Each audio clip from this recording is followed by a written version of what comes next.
Hello అండి. అందరికి నమస్కారం. అందరూ బాగున్నారా? అందరూ చాలా జాగ్రత్తగా ఉండండి. బాగున్నా, బాగోకపోయినా బయట పరిస్థితులు అలా ఉన్నాయి. ఎప్పటిలాగానే ఇంట్లో ఉండే మాలాంటి ఆడవాళ్ళకి ఏం పని ఉంటదండి?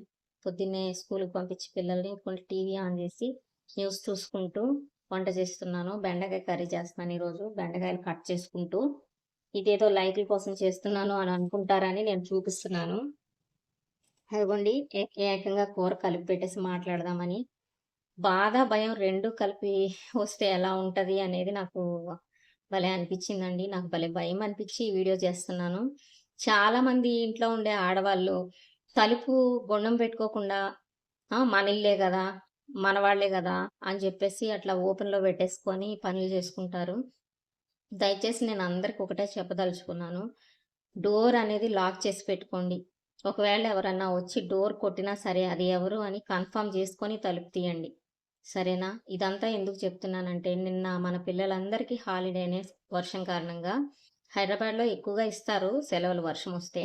అక్కడ పరిస్థితి అలా ఉంటది. అయితే ఈరోజు పొద్దున్నే న్యూస్ చూసేసరికి బాధ అనిపించింది.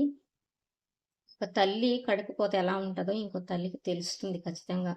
నాకు కూడా బిడ్డలున్నారు. బిడ్డల గురించి కాకపోయినా మనం కూడా మనుషులమే కదండీ!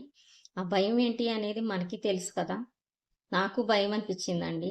తలుపేసుకున్నా ఏదో భయంగా అనిపిస్తుంది. 10 ఏళ్ల పిల్ల స్కూలుకి సెలవు అని జెప్పేసి ఇంట్లో ఉంది కూకట్పల్లి దగ్గర హైదరాబాద్‌లో. వాళ్ళమ్మ ల్యాబ్ టెక్నీషియన్ అంట. వాళ్ళ నాన్న మెకానిక్ అంట. తనకొక అన్నున్నాడు.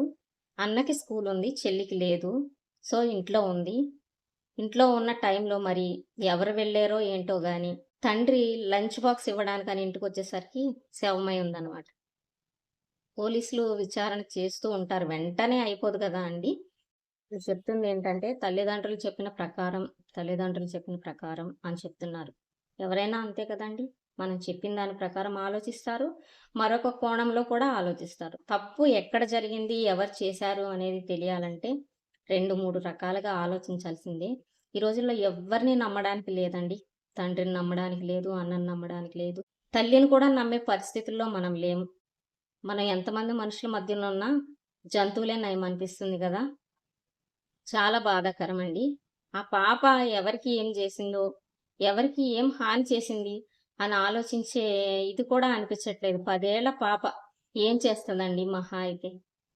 అసలంత క్రూరంగా చంపాల్సిన అవసరం ఏమొచ్చింది? పోయిన ప్రాణం తిరిగొస్తుందా? రాదు కదా! ఇంత పని చేశాడు లేదా చేసింది ఎవరు చేశారో కానీ చాలా అంటే చాలా ప్లాన్డ్‌గానే చేశారండి. పక్కా ప్లాన్డ్‌గానే చేశారు నా వరకు అనిపిస్తుంది. ఎందుకంటే వాళ్ళు లేని టైంలో వాళ్ళ ఇంటికి లోపలికి వెళ్లి హత్య చేశారంటే బాగా తెలిసిన వాళ్ళే చేస్తారు. ఆ పాపని బాగా అబ్జర్వ్ చేసి, గమనించి చేశారు. తల్లిదండ్రులకి ఒకటే చిన్న విన్నపమండి. మీ పిల్లల్ని స్కూలుకి పంపించాము, వెళ్ళిపోయారు. పక్కనే కదా స్కూలు అని ఇంట్లోనే ఉండిపోకండి. వాళ్ళెళ్ళే వరకు మీరు చూడండి. వాళ్ళొచ్చే టైంకి మీరే వెళ్ళండి.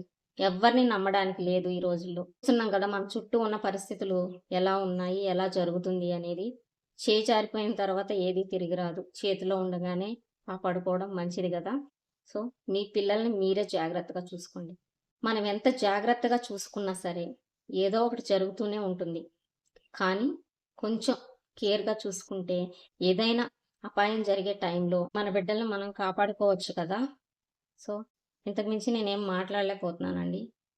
నా గొంతు వణుకుతుంది. నాకు భలే భయమనిపిస్తుంది. స్కూల్ పక్కనే మా పిల్లలకి. కానీ నాకు చాలా చాలా భయంగా ఉంది. అంతే నేను ఇంకేం చెప్పదలుచుకోలేదు.